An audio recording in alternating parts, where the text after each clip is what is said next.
This interview with Katt was lit. I have a reason to be scared. You could be Kang the Conqueror, and they could take your rabbit ass in 2 weekends. And that's the truth. You financed your first stand-up. You had 20, it cost you 22,000. You had 25 to your name. Yep. Why did you decide to do that? You believe that much in Katt? I believe that much in business. In business, the goal is for you to become independent and be the boss, take the responsibility, and also get the profit. Okay. That's all. How can I be looking for you to put me on if I wouldn't? And if I can't show you what you missed out on, why would you believe me? Now, the fact that I was able to do it 12 times, that's the real thing. The part that I'm able to do it all across the country. The fact that every time I do a tour or a special, you think, well, that's sponsored by somebody. Somebody did a good job. No,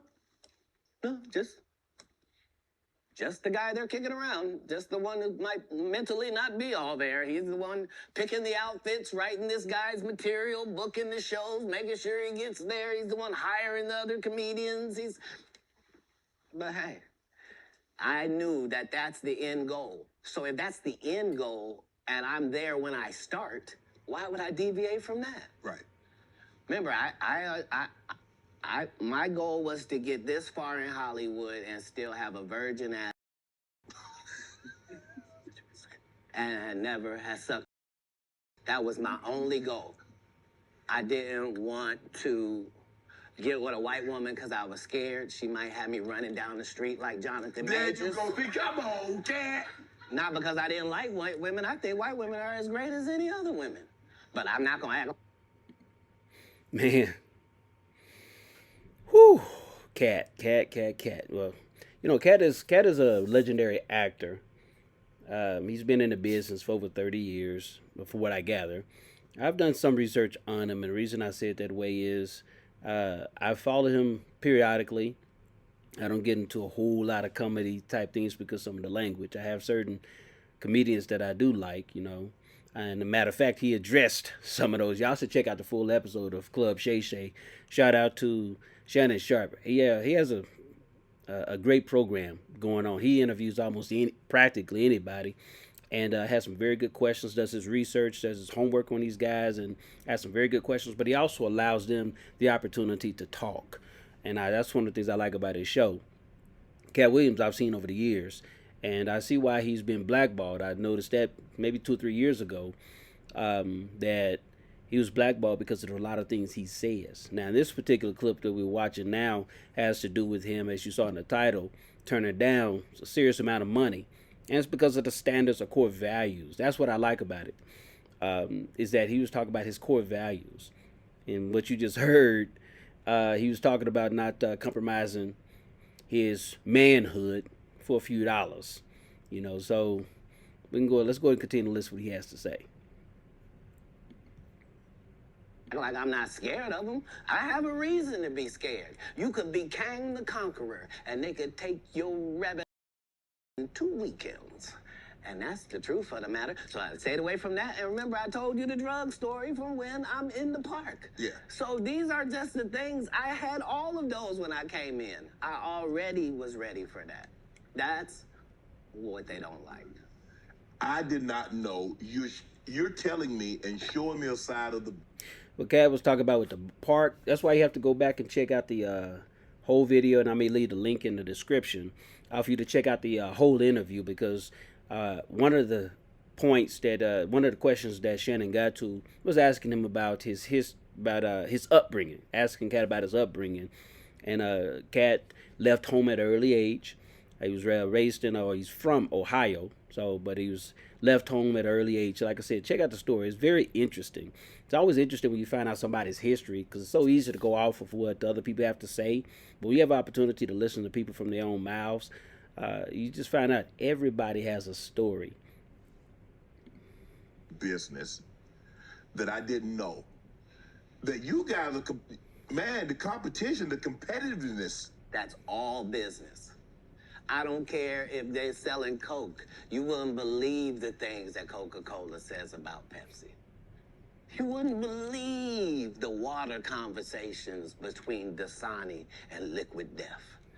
Like in all business, in all sport, competition is a driving force. Yep. And I don't require anybody to be better. Who am I? I just require if you're a loser and you've taken shortcuts at every chance and you've made sure that you didn't put anybody on that really had a work ethic and was a God-fearing person and you helped it. If that was never you, then don't act like that's you. Don't get out here now that you don't do stand-up and start acting like, oh, you're not sure why you don't do stand-up no more. I heard you got run off. You better be that run you off gonna show up and he gonna tell everybody. I mean, what you gonna be able to say? Nothing. Why you think I speak with such clarity? I'm actually involved in each one of these stories I told you about. Right. Right. Katt said some very strong things throughout the entire interview. We got a few more minutes on this clip, but once again, I see why he was blackballed, and I'm not saying I agree with it either, because the real world is when people don't like what you have to say, and they are powerful, they have great influence, and they're part of a clique or part of some type of group. You know, we knew that going in when we grew up in high school. A lot of people, you know, I went through some challenging high school years, probably middle school as well, where, you know, you had the cool girls, you had the cool guys, the jocks, the athletes, and they would look at the computer guys or the bookworms and call them nerds. Bullies would pick on other folks and things of that nature. You got bullies in every aspect of life. The question is are you being bullied? And if you are being bullied, what you going to do about it? So, but Katt is talking about the competition that exists at every level. This is not just between this person or that person, this comedian or that comedian. This is about life. Now, personally, I don't believe we all should be competing against each other. That's the world we live in. I believe we were put here to complement one another. Men and women, people in different businesses. Now, I believe in friendly competition, you know, stuff like that. But the cutthroat stuff, the competition, the challenges that cross moral boundaries, not me. The one comedian, as we've been sitting here doing this interview, that you hold in very high regard is Dave Chappelle. Dave Chappelle walked away from 50 million. You said it was more. Tell the story. That's right. I will let you tell it. No, you're no, the best. I want you to tell it. You really are the best. You've proven it here today. As much as I'm proving it, you've proven it. You've proven it. Yeah, that wasn't the thing. It wasn't, people say that. He lost $50 million. No, that's not even close to what happened to this dude. And until you understand what happened to the dude, you don't understand what happened. Like, no, not they offered him 50 million and he turned it down. Who gonna turn down 50 million? Now, I've had to turn down $50 million 4 times. 4 times. Just to protect my integrity and that virgin hole I was telling you about. Right. Because P. Diddy be wanting to party. And you gotta tell him no. You got to tell him no. I did. I did. See, I got the receipts for everything I'm telling you. That's why I can say them so freely. Can I need another one? You here, get your number. Thank you, sir. Thank you. Come on. Because early on you was accusing me. Y'all see that? Sometimes the truth is just too hard to take. It drives some people to drinking or drinking a little bit more, or really just blows people's mind. Because there's a lot of things that happen in life. There's a lot of things that happen in the real world that really catches people off guard. Some things are so, I guess, dark.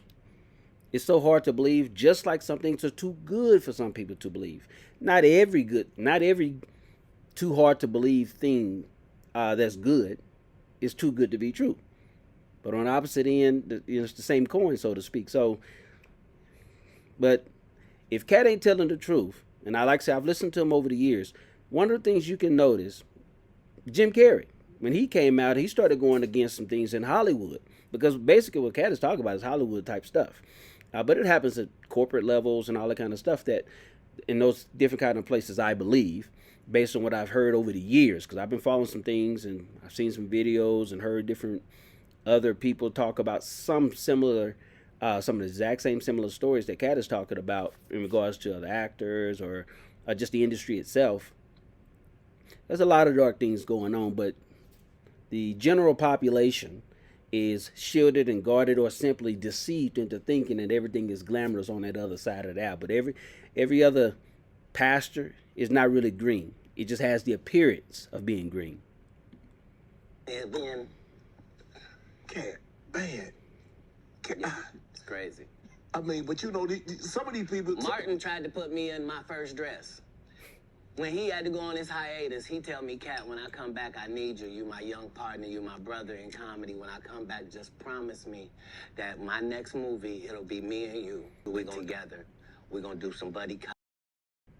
I said, Martin, you got word, my nigga. Go do what you got to do. When you come back, I'm in your movie. Don't trip. I don't need to see the script or nothing. You know, we get in that office and this fool pull out Big Mama's House too. I almost died. And I gotta read this script from all these good white people. To get in a dress with him. And I'm literally saying to everybody, why is he in a dress again? You already played the old lady as an FBI agent. We can play anything now. We can be playing a dog catcher this time. Why? Y'all know that this is what Charleston White was talking about some of this. You know, he ain't gonna be getting in no dress, and and then of course he reneged a bit, and he said he would. And that's one of the things I said in my previous video I did about him, because he's a comedian too, in that industry, and he says some things. I don't agree with everything Charleston says, but he does say some very interesting and truthful things that's hard on the ears of some people, and so. But one of the things he says, I'll get in the dress, and as you listen to Katt Williams talk about it, he says, I ain't getting no dress for that. So there's a number, especially black men. I don't care what color you are as a man, but especially the black men. I know in Hollywood we're taught that it's acceptable. It's just a role one's playing. But the question is what's the true messaging behind it? Who's that signaling? Who's being signaled to? Who's on the other end looking at it and seeing something about that a man, especially a black man, is being demoralized. You can't see him as a strong man, as a strong person. You see him as a weak man. Put him in a dress. That's how you visualize him. So you got some very sick people out there. But this is hard information. That's what I like about Katt, is he comes straight out. It was kind of hard to hear because you kind of wonder, where he coming from. What's his experience? Is he telling the truth? Is he embittered or mad at somebody and he's trying to get back at folks? But over the years, he's been very consistent. And, not many people come back at him that I'm aware of. Or if they do come at him, they try to attack certain things he says. But he just said some very interesting things. Why do we need to be in a dress? And I get so mad, I say, you don't want me. You want Brandon T. Jackson. And that's who they went and got. Twice I said it, they went and got him. Just like I'm telling you, I had that other dude's work. I had all of it. All I did was say, I want to punch it up so it's not offensive to real. And that's how I got in this position. I sure hope I have a Club Shay after this here.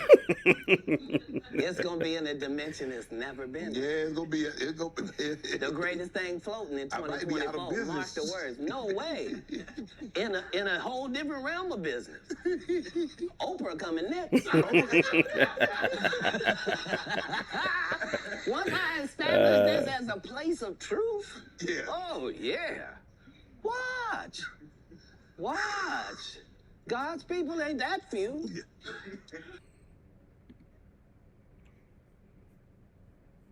Man, this is wild. Katt lit up. I'm telling you, y'all got to check out the entire interview. I found it very interesting personally. Overall, the things he said.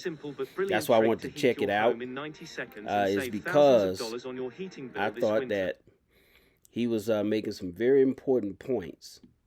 And so, he talked about a whole list of things. But he also, again, he went after Cedric the Entertainer. He went after Steve Harvey, Ricky Smiley. He talked about a number of people, the late Bernie Mac. Said some good things about him, but the whole interview was interesting and eye-opening. But the reason I chose this particular clip personally is because he showed that he was not willing to, his values were not for sale in terms of his manhood, his integrity, what he stood for. He talks a lot about the children he's raising. And so he has a certain persona, certain image that he has of himself. And that's what we all have to do. We have to be ask ourselves, what am I willing to stand for? And what am I willing not to fall for? So if you are for sale, if your character is for sale, if your integrity is for sale, you've already failed. That's the problem with what's going on in the world today. So let me know what you think in the comments. Also remember to like, subscribe, but let me know what you think of in the comments. Share this video with some other people that you know. And again, check out the entire interview. I think you're going to find some of the things he says is going to be very enlightening. Some of the things some of you probably have already known about. Like I said, I've known some things going on in Hollywood, and so that part is not lost on me. And what happens to the men, especially the black men, but a lot of men in general do face some dark choices. Women too. I'm not just but based on this conversation right now, I'm talking about the men, but women. And so anyway, not to belabor the point. Remember to like, subscribe, and comment on this channel. Let me know what you think about what Katt said here. And if you watched the entire video, let me know what you think about it as well. Have a good day.